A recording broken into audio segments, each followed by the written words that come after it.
Hello दोस्त, आप सभी का स्वागत अपने भाषा और अंदाज में। आज हम लोग बेहतरीन टॉपिक पढ़ने वाले हैं, भारतीय राष्ट्रीय कांग्रेस। वनडे एग्जाम में काफ़ी क्वेश्चन इससे बनते हैं और आप यहाँ देख सकते हैं कि इससे रिलेटेड जितने भी क्वेश्चन बनेंगे सबको हमने कवर कर लिया है। आप यहाँ देख सकते हैं सारे प्रमुख अधिवेशन से लेकर के जो इम्पोर्टेंट बना सब हमने कवर कर लिया है। देखेंगे तो मज़ा आ जाएगा। चलिए सबसे पहले देखेंगे कांग्रेस की स्थापना। ठीक है, तो इसका संस्थापक एओ ह्यूम साहब थे, जो कि स्कॉटलैंड के निवासी थे, और वहीं स्कॉटलैंड जो कि ब्रिटेन में शामिल होता है तो यूके बन जाता। स्थापना होता है इसका 28 दिसंबर 1885 को। ज़्यादातर देखे होंगे अधिवेशन दिसंबर में ही हुआ, जाड़ी के दिन में। क्यों? क्योंकि कोई भी स्थापना होता है तो एनिवर्सरी मनाया जाता है ना, वही है। ये कहाँ हुआ? बम्बई में हुआ, ग्वालियर टैंक गोकुलदास तेजपाल संस्कृत विद्यालय। हालांकि पहले प्रस्तावित था पुणे में, लेकिन उस टाइम पुणे में प्लेग फैला हुआ था, इस कारण से बम्बई में शिफ्ट किया गया। प्रारंभिक नाम इसका क्या था? भारतीय राष्ट्रीय संघ। बाद में क्या बन गया? भारतीय राष्ट्रीय कांग्रेस। ये दादा भाई नौरोजी के सुझाव पर हुआ। और फिर देखेंगे आगे, अध्यक्ष इसका प्रथम अध्यक्ष बोयमेश चंद्र बनर्जी यानी WC बनर्जी आप पढ़े होंगे, उनको बनाया गया। सचिव थे एओ ह्यूम साहब, वहीं जो संस्थापक थे। वायसराय उस समय के कौन थे? Lord Dufferin. ठीक है, तो लॉर्ड डफरिन उस समय थे 1885 में। सदस्य कितने लोग? 72 लोग सदस्य। पहली अधिवेशन में 72 लोग शामिल हुए। यहाँ देखेंगे कुछ प्रेसिडेंसी है, वो 72 लोग कहाँ कहाँ से? बॉम्बे प्रेसिडेंसी से 38 लोग थे, मद्रास प्रेसिडेंसी से 21, अवध प्रेसिडेंसी से 7 लोग थे, बंगाल प्रेसिडेंसी से जो 3 लोग थे, और पंजाब प्रेसिडेंसी से 3 लोग थे। ठीक है, नेक्स्ट देखते हैं आखिर स्थापना का कारण क्या था। कोई भी चीज़ अगर स्थापना किया जाता है तो उसका उद्देश्य तो कुछ ना कुछ होता है, तो इसका कारण क्या था? भारतीय राष्ट्रीय कांग्रेस की स्थापना राष्ट्रवाद का परिणाम था। राष्ट्रवाद का क्या था? परिणाम था। आगे देखेंगे, भारत अंग्रेजों का उपनिवेश था। जाहिर सी बात है, अंग्रेज यहाँ दूसरे देश से यहाँ राजनीतिक रूप से, आर्थिक रूप से, सामाजिक रूप से ये उपनिवेश के तौर पे काम कर रहे थे ये भारतीयों से। ठीक है, यहाँ देखेंगे। अब देखिए टॉपिक में क्या देखे हैं कि भारत से धन बाहर ले जाया जा रहा था। भारत से जो है धन बाहर ले जाया जा रहा था। कहाँ? यूके। तभी ना धन निष्कासन सिद्धांत दादा भाई नौरोजी दिए थे। वस्तुओं पर टैक्स लगाकर आर्थिक शोषण हो रहा था। वस्तुओं पर टैक्स शोषण हो रहा था। नीतियों में भारतीयों से भेदभाव हो रही थी। गोरे के लिए अलग नियम था, काले के लिए अलग नियम था। प्रशासन में भारतीयों की हिस्सेदारी में कमी। प्रशासन में जो भी था वो ज़्यादातर गोरे लोग के पास था, भारतीयों में हिस्सेदारी की कमी थोड़ी कम थी, वही लाख पास वाले लोग थे। ठीक है, आगे देखते हैं। सभी कारणों से भारतीय जनता जो है असंतुष्ट थी। ये ऊपर वाले जितने भी कारण था, इससे भारतीय जनता असंतुष्ट थी, जो राष्ट्रवाद को जन्म दिया, और इसी कारण से राष्ट्रवाद को जन्म हुआ। अब देखें नेक्स्ट टॉपिक में देखेंगे कि अंग्रेजों की बुरी नीतियों के खिलाफ राष्ट्रवाद तेजी से बढ़ने लगा। ठीक है, फिर क्या होता है? क्षेत्रीय स्तर के राष्ट्रवादी नेताओं द्वारा अनेक संगठन की स्थापना हुई, लेकिन इनका अर्थ क्षेत्र में अपने ही क्षेत्र तक सीमित रहा। इनका कार्य क्या था? इनका कार्य क्षेत्र जो था अपने ही क्षेत्र तक सीमित रहा। ठीक है, जितने भी संगठन खुले, एक बड़े संगठन की जरूरत थी। अब देखिए नेक्स्ट टॉपिक क्या है? एक बड़े संगठन की जरूरत थी जो भारतीयों के मांगों को, इनके जो भी समाधान हो सकता था, उनके लिए एक बड़े संगठन की जरूरत थी जो सभी की एकजुट करके सभी में सामंजस्य बैठा सके और अंग्रेजों और भारतीयों के बीच मेल बना रहे। अंग्रेजों और भारतीयों के बीच मेल बना रहे, इसलिए एक बड़ी संगठन की जरूरत थी। आगे क्या कहता है?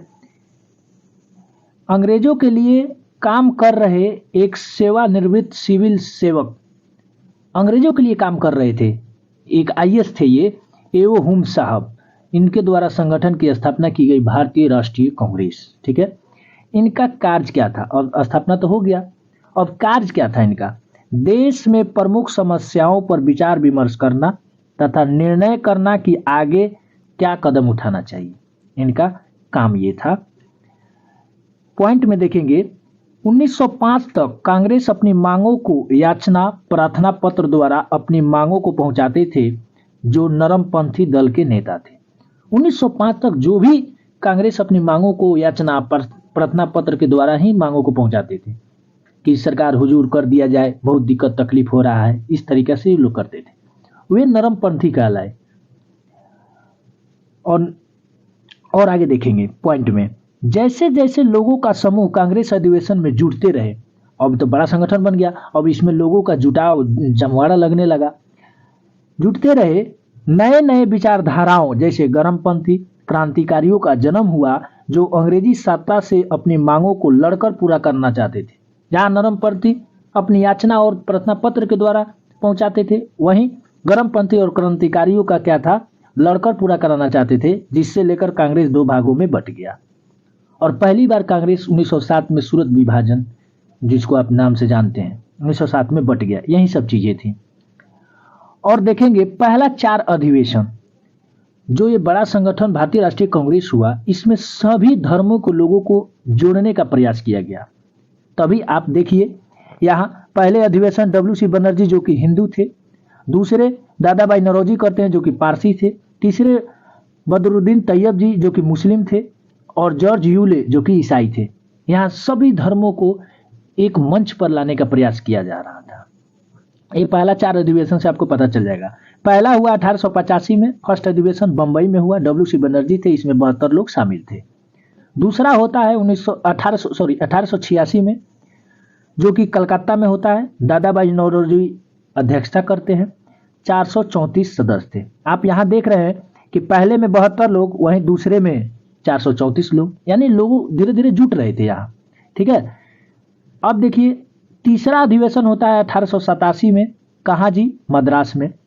बदरुद्दीन तैयब जी मुस्लिम थे, इसमें 600 सदस्य हो गए, बढ़ते जा रहे हैं। चौथा होता है इलाहाबाद में 1888 में, जॉर्ज यूले की अध्यक्षता में, इसमें 1285 सदस्य थे। आप देख रहे हैं धीरे धीरे क्रम वाइज लोग बढ़ते चले जा रहे हैं।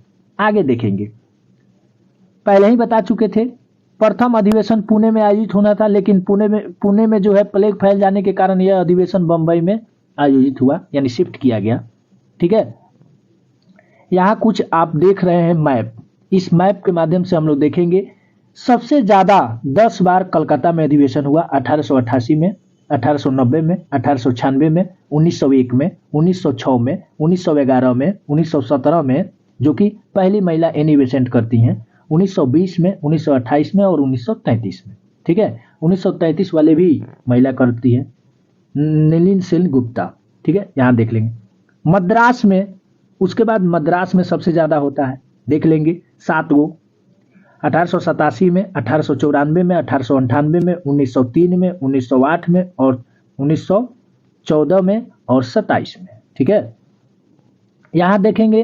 फिर दिल्ली में देखिए, दिल्ली में भी अधिवेशन होता है 1918 में, 1923 का वही विशेष अधिवेशन जो अब्दुल कलाम आजाद करते थे, पहली बार सबसे युवा किए, 1932 में हुआ, फिर 1947 में हुआ, और 1947 में फिर विशेष अधिवेशन हुआ और उसमें राजेंद्र बाबू करते हैं। पूर्वोत्तर राज्य के एकमात्र गुवाहाटी जो कि असम में पड़ता है, वहां पे अधिवेशन होता है 1926 में, और इसमें पहली बार खादी की बात कही गई, सभी सदस्यों को खादी अनिवार्य कर दिया गया। हालांकि हम लोग नेक्स्ट स्लाइड में देखेंगे इस चीज को। ठीक है, और वर्तमान भारत से बाहर जो है 2 अधिवेशन किया गया, एक तो लाहौर में और दूसरा कराची में, ये भी ध्यान रखेंगे। बाकी ये चीज हम लोग यहाँ देख सकते हैं, ये मैप में आप देख सकते हैं। यहाँ कुछ इंपॉर्टेंट, कुछ प्रमुख अधिवेशन हुए हैं, उनको हम लोग देखेंगे। यहाँ हम लोग देख रहे हैं सन, ये स्थान, यहाँ पे अध्यक्ष जो हुए और इसकी विशेषताएं क्या थी। 1885 में जो है पहली बंबई में किया गया, और ब्योमेश चंद्र बनर्जी थे, WC बनर्जी जिनको कहते हैं, 72 प्रतिनिधियों ने भाग लिया, इसलिए इंपोर्टेंट है। फिर 1896 हमने क्यों लिया, क्योंकि उस समय कलकत्ता में जो है रहमतुल्ला यानी रहीमतुल्ला सियानी साहब अध्यक्षता करते हैं। पहली बार वंदे मातरम गाया गया, पहली बार वंदे मातरम गाया गया 1896 में। ये इंपोर्टेंट है, 85 के बाद ये इंपोर्टेंट सबसे ज्यादा इसलिए रखा गया है। सब चीज पढ़ना नहीं है, हम बार बार कहते हैं कि अगर जो है मेहनत से कुछ होने वाला होता तो इस संसार में गधा सबसे सफल माना जाता, लेकिन ऐसा तो है नहीं, नहीं है। तो इसलिए मेहनत नहीं करना है, स्ट्रेटजीज फॉलो करना है, सब रटने से कोई फायदा नहीं है। आगे देखेंगे 1906 में जो है कलकत्ता में ही अधिवेशन होता है, दादा भाई नौरोजी करते हैं। पहली बार स्वराज शब्द का प्रयोग किया गया। पहली बार स्वराज शब्द का किस अधिवेशन में किया गया? 1906 में। हालांकि स्वराज के पहली बार तो दयानंद सरस्वती ही किए थे, लेकिन अधिवेशन की यहाँ बात है ना, तो 1906 में दादा भाई नौरोजी द्वारा। 1907 में सूरत में की गई, डॉक्टर रास बिहारी बोस करते हैं अध्यक्षता, और इसमें जो है कांग्रेस का प्रथम विभाजन हो गया। वहीं नरम दल, गरम दल और क्रांतिकारी इसमें आ गए थे, इसलिए विभाजन तो होना ही था, क्योंकि दोनों का अपना अपना उद्देश्य था। फिर 1911 में होता है कलकत्ता में ही, और पंडित विष्णु नारायण धर अध्यक्षता करते हैं। पहली बार जनगण मन गाया गया, वही पहली बार जनगण मन गाया गया, जिसको राष्ट्रीय गान के नाम से जाना जाता है। फिर नेक्स्ट देखते हैं 1916 में। 1916 में ये लखनऊ में होता है, और इसकी अध्यक्षता जो है अंबिका चरण मजूमदार करते हैं। कौन करते हैं? अंबिका चरण मजूमदार। इसमें जो है मुस्लिम लीग से समझौता होता है, मुस्लिम लीग से समझौता हो जाता है। कांग्रेस और मुस्लिम लीग के बीच समझौता है, इसमें दो लोग भूमिका निभाते हैं, एक तो बाल गंगाधर तिलक और दूसरा जिन्ना साहब, ठीक है। और नरम दल और गरम दल के बीच जो समझौता होता है वो एनी बेसेंट काम करती है, इस चीज को ध्यान रखेंगे। उसके बाद आता है 1917। 1917 ये क्यों महत्वपूर्ण है? ये कलकत्ता में होता है, और पहली बार कोई महिला इसकी अध्यक्षता कर रही होती हैं, श्रीमती एनी बेसेंट। कौन बेसेंट? श्रीमती एनी बेसेंट, और ये प्रथम महिला अध्यक्ष विशेषता में देखें। उसके बाद 1918 में एक महत्वपूर्ण है भाई, ये बंबई में होता है, हसन इमाम करते हैं। कांग्रेस का सेकेंड विभाजन, यानी दूसरी बार जो भी विभाजन होता है ये, ठीक है, इसलिए महत्वपूर्ण है। उसके बाद 1923 में विशेष अधिवेशन। विशेष अधिवेशन, विशेष अधिवेशन क्या था? ऐसे तो जनरली दिसंबर में होना था, लेकिन कुछ कारणों से जरूरत आ गई। एक होता है ना कि कहीं जाना है कल, लेकिन जरूरत हो गया तो हम लोग फ्लाइट से चल जाते हैं, तो ठीक वैसे ही कांग्रेस को जरूरत पड़ती थी तो विशेष अधिवेशन किया जाता था। तो 1923 में दिल्ली में किया गया। अब्दुल कलाम आजाद इसकी अध्यक्षता करते हैं, अब सबसे युवा अध्यक्ष के रूप में उभरते हैं, ठीक है, अब्दुल कलाम आजाद। हालांकि अब्दुल कलाम आजाद के बारे में कहा जाता है कि सबसे ज्यादा तक अध्यक्षता इन्होंने ही की, ठीक है। नेक्स्ट देखते हैं 1925। 1925 इंपोर्टेंट क्यों है? ये कानपुर में होता है, और श्रीमती सरोजनी नायडू इसकी अध्यक्षता करते हैं। क्वेश्चन घुमा के पूछता है कि पहली महिला अगर कह दे तो एनी बेसेंट, अब पहली भारतीय महिला तो अध्यक्षता अगर की भारतीय राष्ट्रीय कांग्रेस की तो ये है सरोजिनी नायडू, ये पहली भारतीय महिला थी, ठीक है, प्रथम भारतीय महिला अध्यक्ष के रूप में बनी। 1926 अब देखेंगे। 1926 ये पूर्वोत्तर भारत में होता है, गुवाहाटी में।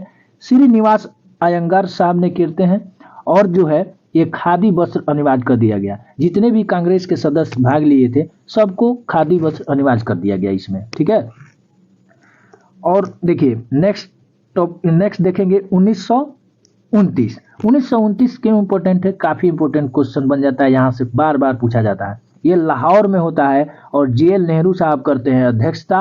पूर्ण स्वराज की मांग इसमें की गई, पूर्ण स्वराज की मांग की गई 1929 में लाहौर अधिवेशन में।